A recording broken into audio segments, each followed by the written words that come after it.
Kenya holds discussions on planned transition to civilian rule. And more countries join Chinese companies' vaccine trials.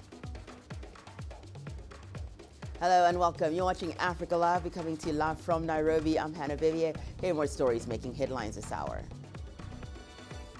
In business, farmers in Cameroon count losses caused by changing weather and the COVID-19 pandemic.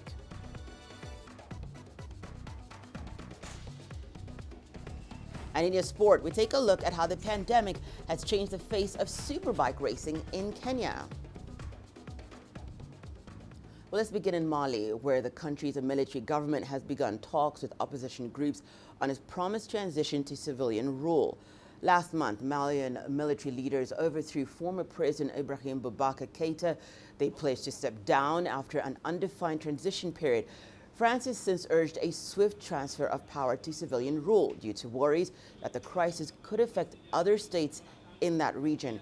As part of efforts to press the military government into handing over power quickly, regional body ECOWAS has also imposed sanctions on Mali, including a closure of borders as well as bans on trade and financial flows.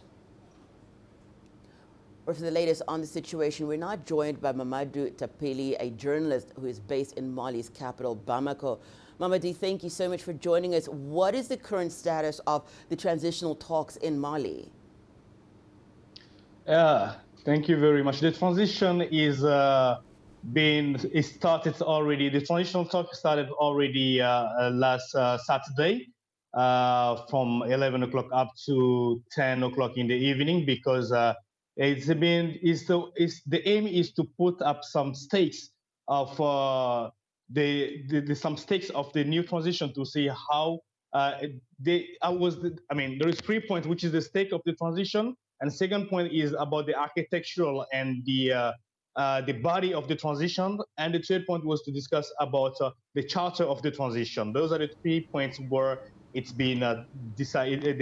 The talks has been held, and it will be continuous on Thursday, Friday up to Saturday to find out last solutions, a last decision which will come out from these transitions, gathering all the members of the social society, all the forces of the nation.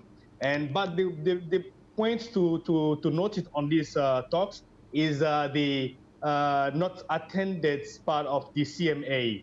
The CMA is the rebellion movement in the north, which didn't take part in this call of the soldiers for these transitional talks, because firstly they decided to have a talk, a first meeting with the soldiers in order to decide in which path they're going to talk about the transitional situation. But the soldier couldn't make the trip to Kidal in order to meet them. So at the end, when they call everybody, all the forces of the nation together in Saturday for that discussion, the CMA didn't take part of it. And we can notice that Mamadou, so what we're hearing is that leaders of ECOWAS are to meet for a summit in Niger's capital, Niamey. Is the Mali situation likely to be discussed at that meeting? Yeah, definitely. I think the Mali situation will be in the middle of the discussions with all the head of states of ECOWAS members, because that's even more about the sanctions upon Mali, because of course, Mali is under sanctions and suspended to take part in ECOWAS meeting, and is under sanctions, economical and also different sanctions, which borders are closed, is affecting Mali. And of course, it will be affecting all the sub-regions around Mali. But the discussion must go further.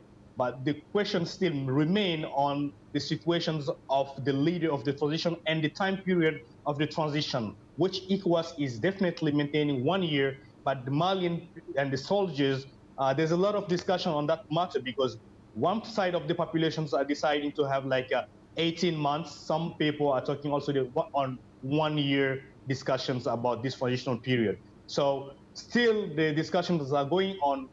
Before we get a resolution out of this different transitional talks, I think it will be difficult to give a response to what ECOWAS is expecting. Okay, from the CNP leaders. okay, Mamadou, there was also the incident of 10 Malian soldiers who'd been killed in Gueri town in the west, and that's near the Mauritania border. What more can you tell us regarding that incident? Yes, I mean, in those before the night of the night of Thursday to fourth, I mean, there's been an ambush on that area in the center of Mali, nearby the border of Mauritania, about 50 to 100 kilometers to the border of Mauritania. On that first day, preachers of jihadist preachers came to the town of Dili, which is close to Gire zone, where they have a preach talking about religion, the vision of the religions to the populations. And later on in that night, the Malian army forces have been fell an ambush put up by these jihadist people, where they killed about 10 Malian soldiers, and so they burned about like 4 pickups, soldiers, and 1 ambulance has been taken away by the jihadists. Mamadou, thank you so much for giving us an update on what's happening there in Mali. And that was Mamadou Tapili. He's a journalist based in Mali's capital, Bamako. Well, let's head over to Senegal, where the capital, Dakar, has been grappling with recent floods that have hit many parts of that country. Residents in and around the capital have been clearing mud and debris as the effects of Sunday's floods became apparent. Homes were swept away, while many more have been damaged. Senegalese President Macky Sall has announced an emergency aid plan to assist victims. Senegal is one of several West African nations that have been badly affected by the heavy rains. Others include Niger and Nigeria. According to the country's meteorological agency, more rains are expected in the coming weeks. However, many residents of the city have been lamenting about the state of a health center that has been closed after being flooded. More than 5 communities use this health center, and we are desperate. We don't know what to say and where to turn to for help. We haven't seen the mayor, councillor, or even firefighters. Well, delegates from Libya's rival administrations held talks in the Moroccan capital, Rabat, on Sunday. The meeting, dubbed a Libyan dialogue, brought together 5 members of the Tripoli-based Government of National Accord and a similar number from a parliament based in the eastern Libyan city of Tobruk. Moroccan Foreign Minister Nasser Bounita says the session was meant to create space to discuss points of contention that are dividing Libyan factions. However, the eastern-based administration seems to be fractured, as Commander Khalifa Haftar had distanced himself from a ceasefire that was signed between the Tobruk Parliament and Tripoli. Talks between the two administrations are set to kick off in Geneva on Monday. For a closer look at that situation, I'm now joined by CGTN's Adel Amrouki, who is in Cairo for us. Adel, what is the latest on the Libyan talks that were held in Morocco on Sunday? So Morocco's city Bouzneika is hosting a new round of talks, and another sign and a new sign that Morocco is trying to lead undriven talks towards any of both rival Libyan factions. The purpose of the Bouzneika meetings is basically to settle on the appointments of the top administrative positions in Libya during the next period. And therefore, one of the main topics that is still under discussion is to decrease the size of the Presidential Council from 9 members to only 3, and have 1 member representing one of the 3 Libyan territories, the east, west, and the south. Roughly, that's the division. Also, they would be discussing other positions like the defense, the interior ministry, and thereon. This is basically, it has been the core dividing matter between the Libyan factions, and if that is settled, this means that a lot of progress, politically at least, could happen following that meeting. So today is the final day of the 2 days meeting in Bouzneika, Morocco, and the outcomes from this final round of talks today will be quite crucial and will actually drive the forward talks for the Libyan factions in Morocco and in other cities as well. Adel, we know that there's another major meeting which is expected in Montreux, Switzerland this week, starting on Monday. Leaders of rival Libyan groups are expected at that meeting. Who else is attending, and what are some of the key priorities that are to be discussed at that meeting? So, as I told you earlier, what is coming out from Morocco will basically shape not just the agenda in the Swiss talks in Montreux, but also will shape who will be participating. If we see progress happening from Morocco, we are expecting to see more representation from the rest of the rival Libyan factions in Switzerland. The United Nations is leading this round of talks, trying to push forward to revive one of the three the negotiation tracks it has been earlier leading. Earlier, the United Nations has been moving in military talks, in political talks, and economic talks. But this round, this week, is basically trying to be a foundation to at least get approval unanimously from all various Libyan factions as much as possible to at least agree on maintaining the current ceasefire and push the talks forward. Maybe it could be another breakthrough. This is what the United Nations is hoping for. And it's a complicated issue, Adel, and from what we're hearing, forces allies to the government of national accord are accusing the Libyan National Army of breaching the ceasefire. What more can you tell us? It is very complicated, Hannah, as you're saying, and these accusations have been more or less quite common with every ceasefire agreement reached in the past years. We've seen the government of national accord accusing the LNA of violating the ceasefire, while the LNA also accusing the militia forces and those supporting the government of national accord also of breaching the ceasefire. This time, the government of national accord is claiming that 10 missiles on their troops. However, they say there is no casualty or harm whatsoever. The ceasefire agreement was declared by the top politicians from the rival factions on August 21, and many want to see that last. The Western-based forces in Libya is accusing their rivals in the east of breaching the current fragile ceasefire. Faiz al-Sarraj's government declared 0 casualties and no military losses. It hasn't also provided any proof to its claims. On the other hand, the Libyan National Army, led by General Khalifa Haftar, denied the accusations. I believe the statement from the GNA is a political move. It wants to promote its abidance to the ceasefire and highlight that the Libyan National Army is not abiding to it. It's a political game that we have seen both the GNA and the LNA have played from time to time during previous ceasefire agreements. The United Nations has reported a breach to its arms embargo in recent days. Both rival forces are beefing up their military presence near Sirt and Al-Jufra, the current dividing line between their fighters. Unfortunately, these accusations are not a good indication for the Libyan crisis.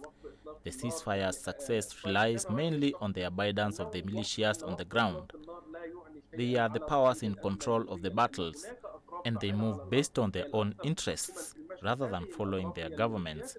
That is more evident in the western side. On August 21, Faiz al-Sarraj, the head of the GNA, and Aqila Saleh, the Speaker of the Eastern-based Parliament, both declared a ceasefire. The Libyan National Army has dismissed the agreement. It has neither confirmed abiding to the ceasefire nor declared intentions of breaching it.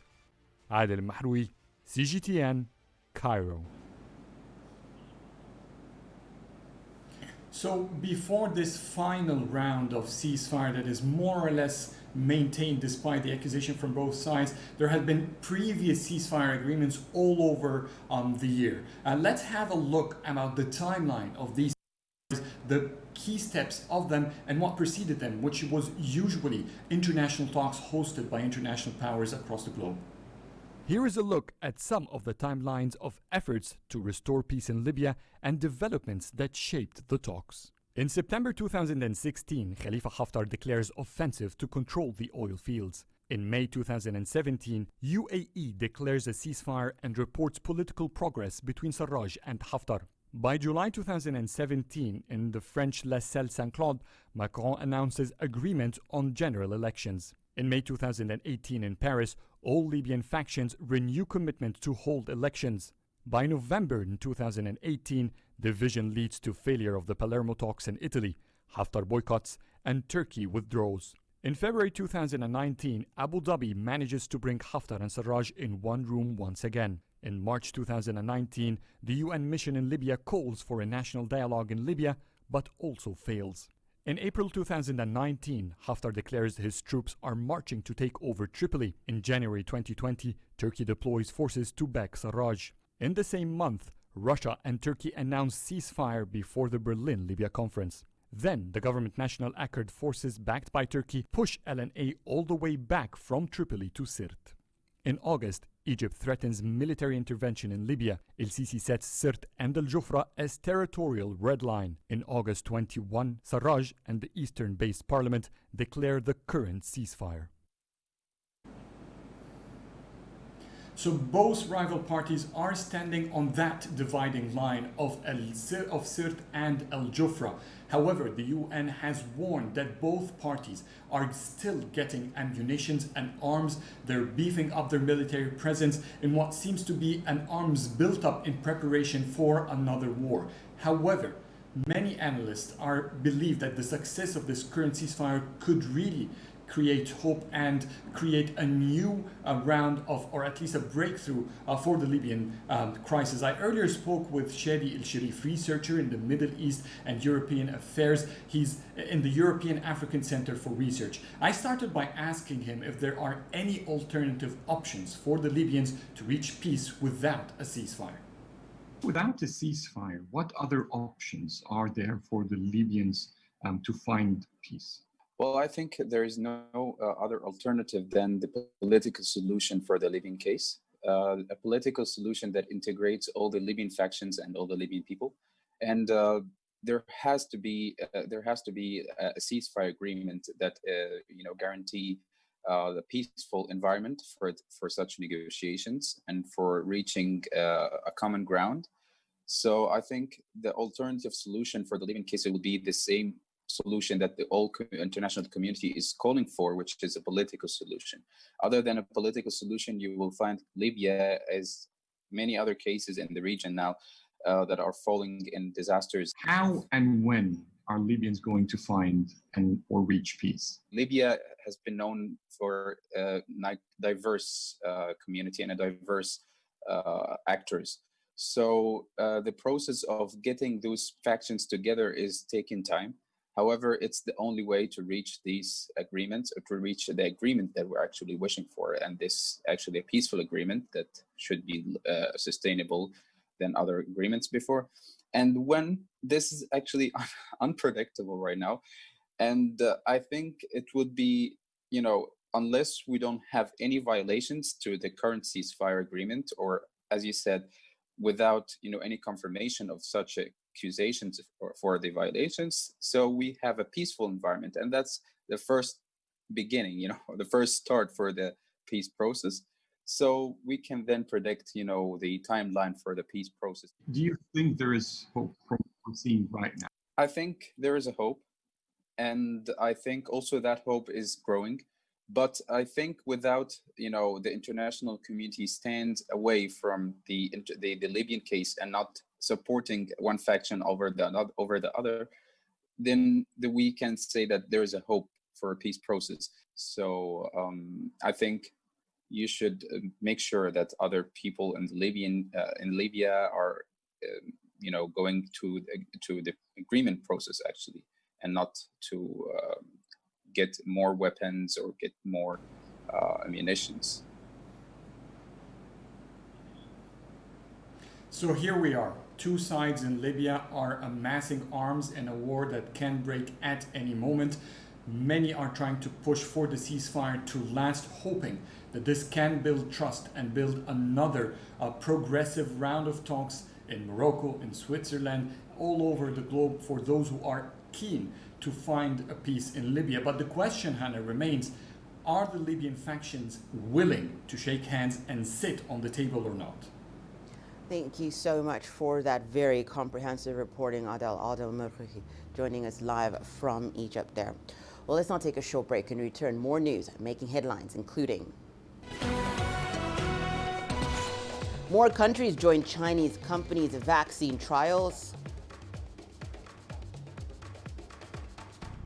And India overtakes Brazil as the second worst hit nation by the coronavirus pandemic.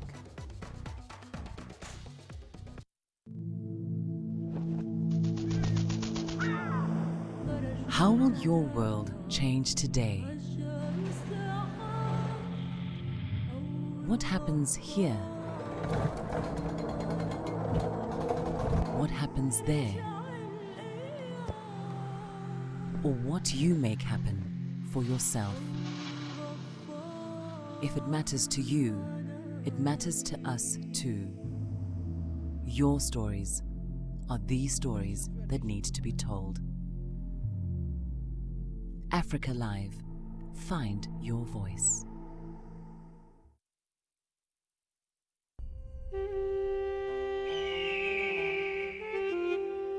Xinjiang, a crossroads of Asia and a trade hub on the ancient Silk Road.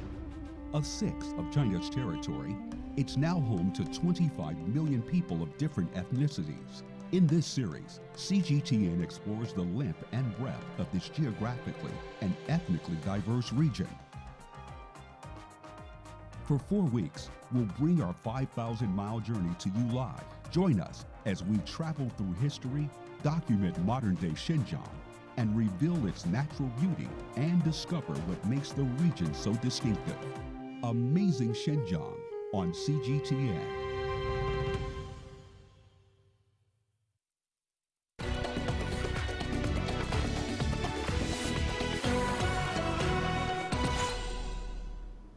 Welcome back. You're watching News Making Headlines right here on Africa Live.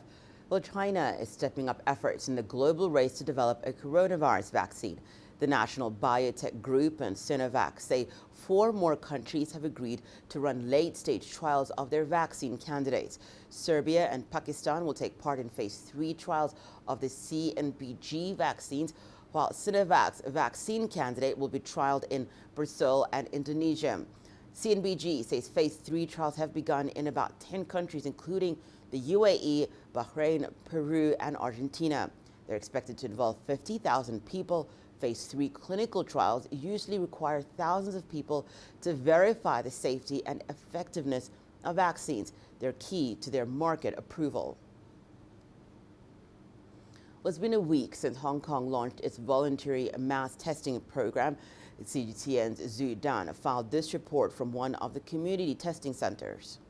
Here, as you can see behind me, is one of the 141 community testing centers. This sports stadium has been fully booked for the next few days. Another 43 testing centers have been fully booked, and the scheme may be extended for 3 more days to September 14th. The Secretary for the Civil Service, Patrick Nip, on Sunday said that the Universal COVID-19 testing program has identified 10 patients so far, including 4 previously confirmed cases.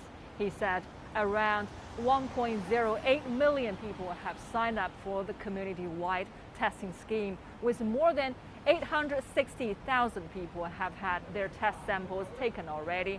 Meanwhile, 200 health professionals from Chinese mainland arrived recently to help with the testing, in addition to the 220 who have been in town since August. While anti-government camps have voiced suspicion that the Chinese mainland staff helping to operate the program could store data on Hong Kongers, a suggestion denied by the Hong Kong government. Sophia Chan, Secretary for Food and Health, said the Chinese mainland health professionals are mainly responsible for laboratory procedures, and only local healthcare staff are involved in collecting samples at centers, and all personal information and the testing results will be handled within Hong Kong borders. India has overtaken Brazil's number of COVID-19 cases, now making it the second worst hit nation in the world. Despite increasing infections, metro services have resumed across the South Asian country. Our correspondent Ravinda Bauer has more from Delhi. Well, after almost 169 days, the metro rail services have resumed their operations across the country in various cities, except for Maharashtra, which is one of the worst hit states. All the other states have actually resumed services. As far as Delhi is concerned, which has the biggest network, they have opened up in a staggered form. Only one line will be operational from today till the 9th, and by the 12th of September, all the other lines will become operational. There are lots of standard operating procedures which have been laid down, and accordingly, the states have also followed the guidelines laid down by the center, and they have introduced some of their own small guidelines in order to ensure the passengers. It's interesting because now the passengers who have been waiting for these metro rail services to start, they are saying that they will take a bit of time. So the footfall today has been, since this morning, has been quite low. The metro rails will be traveling with around 20% of the original capacity before lockdown. Sanitization process is regularly being scheduled for various trains and other touch points which are there at the stations, and the passengers will be, there will be thermometer check which will be at the they will be checked for their temperature, and only then they will be allowed inside. They've been asked to carry a small bottle of sanitizer, less than 30 ml. Of course, there will be sanitizers across the station. Meanwhile, in the U.S., coronavirus cases are rising in 22 of the 50 states. It's a worrisome trend on a Labor Day holiday weekend, traditionally filled with family gatherings and parties to mark the end of summer. Health officials are worried the pandemic could get worse if people are not careful. Britt Conway has a story. All that holiday travel, raising alarm bells. Health experts say COVID-19 cases could surge after Labor Day, and that it's up to us to stop it. We saw a surge after Memorial Day. We saw a surge after the 4th of July. So if that's any indication, we're going to see something similar. As of Saturday, there were more than 6.2 million confirmed coronavirus cases and 188,000 deaths in the U.S. Officials warn those numbers could spike if Americans on the move this weekend don't take precautions. We use Labor Day as a way to take the day off, but unfortunately the virus doesn't. We don't want to go into that with another surge that we have to turn around again. So it really is an important weekend. That means limiting the number of guests during family and social gatherings to prevent a super spreader event, and avoiding gatherings with people outside your bubble of trust. Experts urge college students to remain on campus to avoid going back and forth. While several COVID-19 vaccines are under development, health officials say don't forget to protect yourself against the flu. We are expecting to see this sort of double surge, if you will, of both the coronavirus and the influenza virus, which can present very similarly. I'm Britt Conway reporting. Meanwhile, with less than 60 days to go before the U.S. presidential election, the race for the White House is heating up. Toby Muse explains concerns about the effect of COVID-19 on the campaign trail. The coronavirus crisis is also impacting the way the 2020 presidential campaign that pits Joe Biden against Donald Trump is being fought. So where does the election stand at the moment? According to a CBS poll this weekend, Joe Biden has support at 52%, Donald Trump at 42%.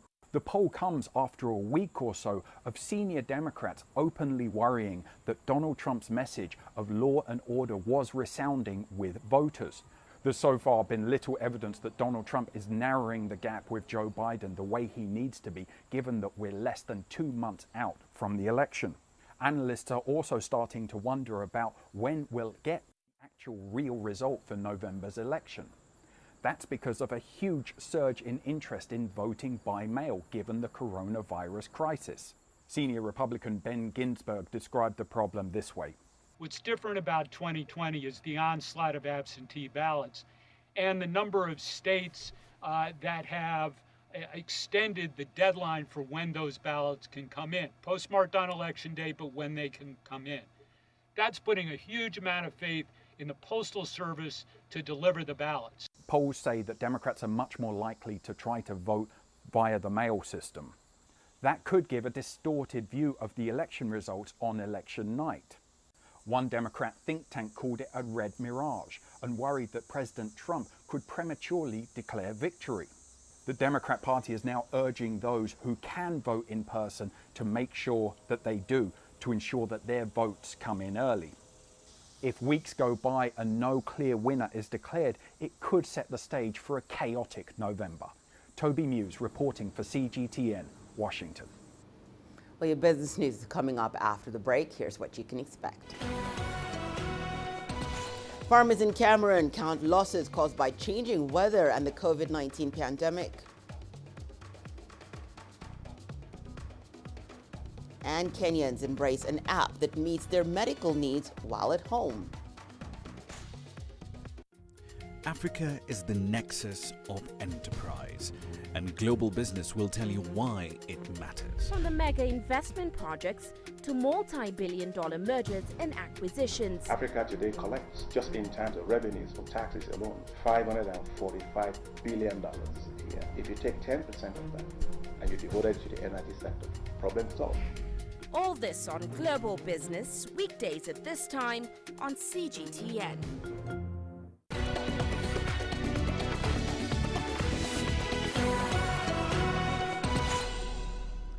Let's now take a look at the business news. After Cameroon's government pushed hard to expand tomato farming to boost incomes and alleviate food insecurity, many Cameroonians switched crops. But failure to develop the country's infrastructure and the food processing industry has left thousands in the cold when COVID-19 led to border closures, an overnight loss in export income, and flooded the local markets with too many cheap tomatoes.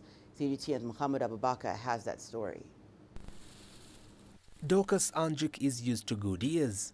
She has been growing tomatoes in the fertile lands of Nyokon between central and western Cameroon for 6 years. In a good year, Anjuk makes twice what she and her husband invested in these 6 hectares of land they farm today, which was around $10,800 US. This season, however, things have taken a turn for the 24-year-old. Due to the COVID-19 pandemic, Anjuk has lost all business. And with a massive oversupply of tomatoes on the local market, the little red fruits now lie on the ground unharvested and rotting. We have lost a lot. We invested over $10,000 on 6 hectares and we haven't been able to earn profit. I say profit as if we had managed to get that back, but in fact, we have not been able to even harvest from the field, since every time we have picked tomatoes, we ended up with nothing. Sometimes, we even had to dig into our own pockets to pay the workers that we took. We haven't been able to get our money back. Anjuk is not alone. Thousands of other small-scale tomato producers in Cameroon are also facing huge losses. I have 7 children. How will I be able to feed them? When I work here, I am able to buy some maize to feed them and also send them to school. But this year, I'm not sure what to do. I don't know how I'll put them through school. Cameroon's state broadcaster CRTV reports that at least 2 tomato farmers committed suicide in July because they could not pay back the money they borrowed to produce their crops. Farmers would normally sell more than 80% of their harvests in large-scale lots to buyers from neighboring countries like Nigeria, Gabon and Equatorial Guinea. But those buyers are no longer coming, with COVID-19 lockdowns hitting transport and cross-border trade. Previously, during this period, we would sell a basket of tomatoes for 7,000 to 6,000 francs. But now we cannot sell a basket for even 5,000 francs. We have a surplus on the market. This is because foreign buyers are unable to come into the country due to the closure of the borders. Now in the market, a basket of tomatoes goes for 3,000, 2,500 to 2,000 francs, or even less. As part of Cameroon's 2035 development plan, over 12,000 young people have gotten government support over the last 5 years to start growing tomatoes or other vegetables. Official statistics put tomato production in Cameroon at about 878,000 tons in 2019. Estimates for this year's harvest have not been released. But farmers, especially women and young people whose main income comes from growing tomatoes, say they will need state subsidies to stay in business after this tough year. Mohamed Abubakar, CGTN. We head over to Kenya now, where an e-health startup has created a digital platform which takes care of patients directly from the comfort of their homes. Tibu Health decentralizes primary outpatient care and is helping people stay safe during the outbreak. This smartphone app is helping patients get the treatment they need while maintaining social distancing.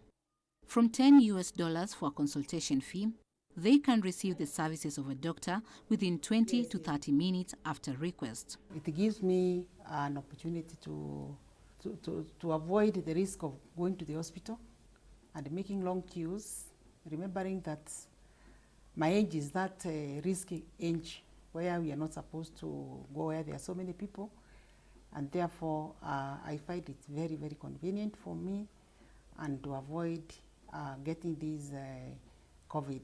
We take the doctor, the clinic, and the lab, and we bring it directly to the patient wherever they are. In collaboration with Lancet Kenya, Tibu also conducts COVID-19 tests at a cost of $110 at home. The results are then sent via email to the patient.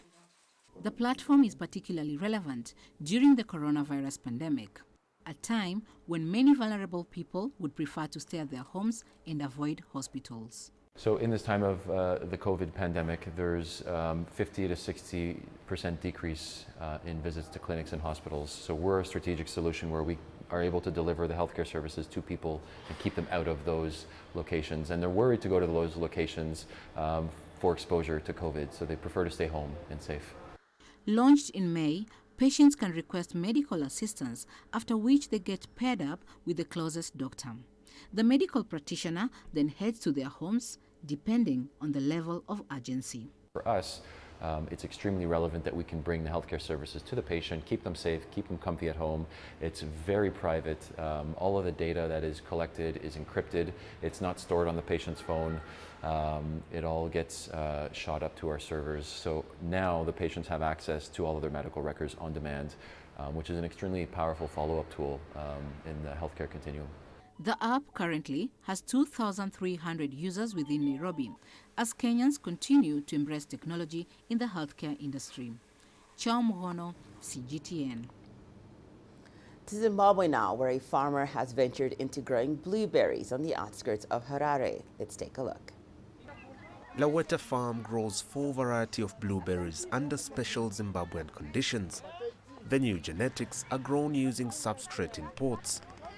The farm's first blueberries are being harvested, and they are destined for the export market. This is the first time that Costa genetics have been grown in Zimbabwe and exported. There are only 9 growers in Zimbabwe in the Costa group that currently have around about 140 hectares in the ground, and we hope to get that up to 250 hectares to cater for a specific window that we're in at the moment, September, October.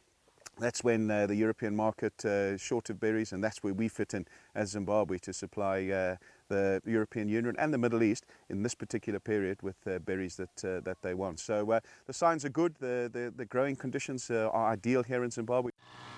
The 20-hectare farm of blueberries was established 2 years ago.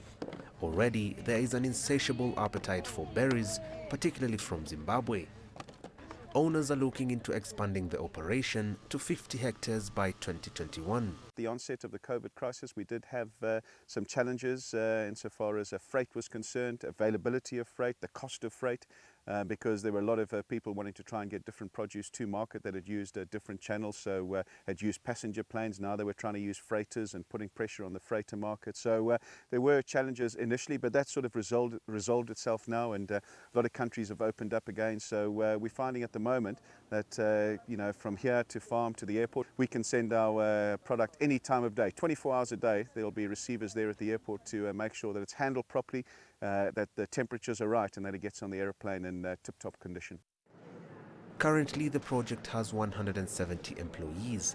Majority of them are women because of their special intuition in handling the fruit. Women in this area are now empowered. They can work and earn money that will enable them to contribute to the development of their families. The blueberry picking season takes 4 months, and in order to keep its workers fully employed, the farm has also ventured into exporting peas. Mohammed Abubakar, CGTN. After the break, we head over to the Masai Mara. Here's what's coming up. Kenya reports over 300 wildebeest deaths in one weekend during the Great Migration in the Masai Mara. The greatest journeys, the greatest sights,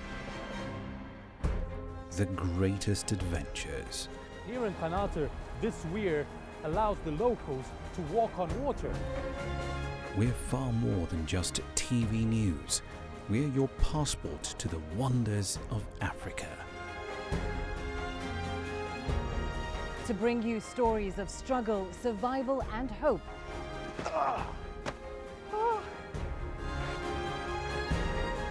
So let's explore.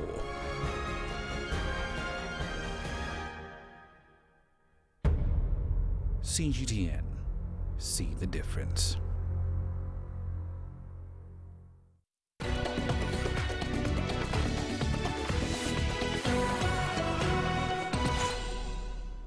In our daily digital safari highlights, we take a look at the vultures and hyenas feverishly feasting on wildebeest carcasses in the Masai Mara.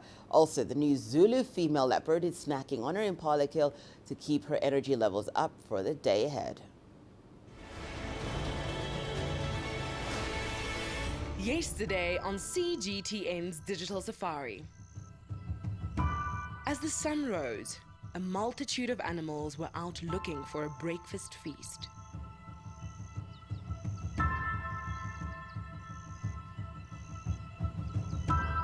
A baby elephant in the Masai Mara appeared from behind a bush and playfully wandered along, followed by the rest of the gentle giants. A little further away, with their piglets in a tow, a sounder of warthogs dug around the grasslands for roots and bulbs. The North clan took down 2 wildebeest and were feverishly feasting as the vultures closed in. The whiteback vultures were on the lookout for their opportunity to snatch up some protein with their hooked beaks. Another kettle of vultures along the banks filled their crops with an unlucky wildebeest who had succumbed to the river of life and death.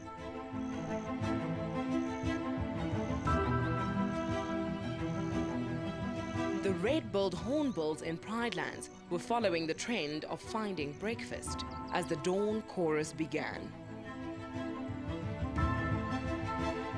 In Juma, Chidulu prowled around in search of a snack to eat. She found the remains of a duiker kill and settled safely in the fork of a tree, with a hopeful hyena waiting for any morsels that might come their way. Meanwhile, in Gala, the cat streak continued.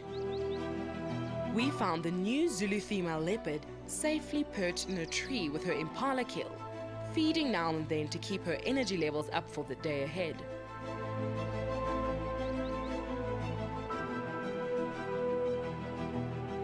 A lone lioness from the southern pride in Swalu sauntered in with a belly already seemingly full.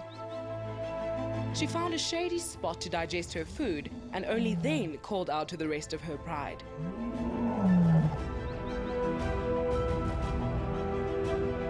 Join us every day at 4:30 GMT on CGTN digital platforms for your very own virtual safari through the African wild.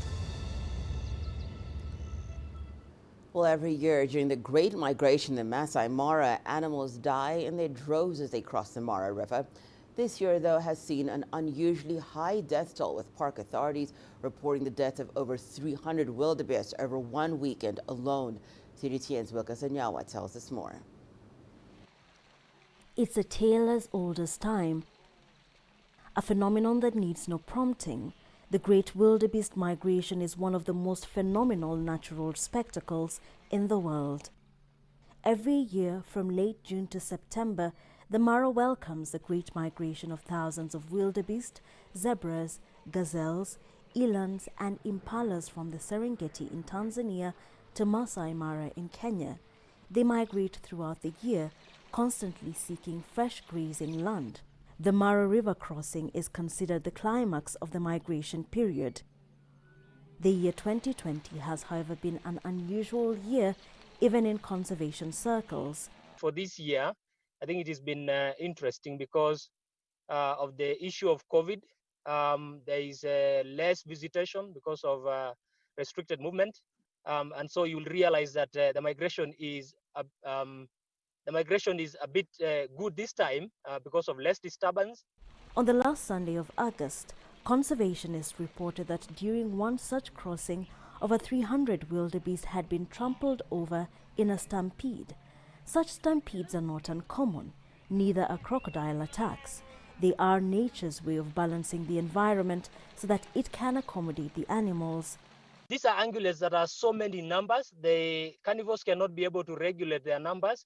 So ecologically, these wildebeest are regulated by the river. A section of ecologists, however, believe that the number of wildebeest lost during the crossing may be higher this year. It is estimated that up to 100,000 animals die during the crossing every year.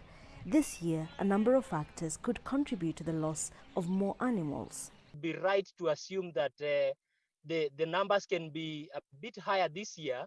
You know, we have had very good rains in the Mao, and with the very good rains, then the river is a bit flooded, so the water level is high, and that means that a lot of wildebeest will drown.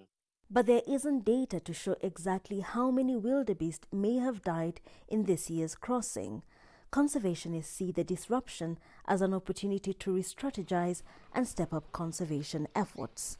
You have seen a government stimulus package that is going towards community rangers, community scouts who are supporting conservation in these conservancies outside the government protected area. So you see a lot of goodwill from government. Stakeholders and communities are also embracing conservation.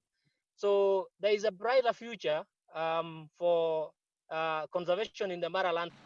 By October, the wildebeest herds will migrate again, returning to the short grass plains of the southern Serengeti. Then the whole migration cycle will begin again. Wilkis Anyawa, CGTN. Well, after the short break, we take a look at what's happening in the world of sport, including... We take a look at how the pandemic has changed the face of superbike racing in Kenya.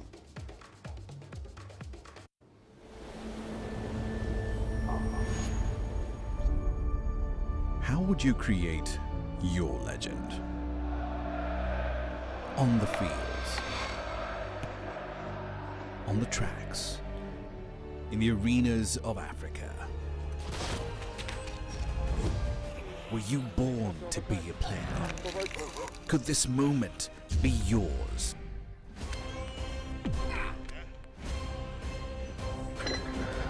Sports Scene. Find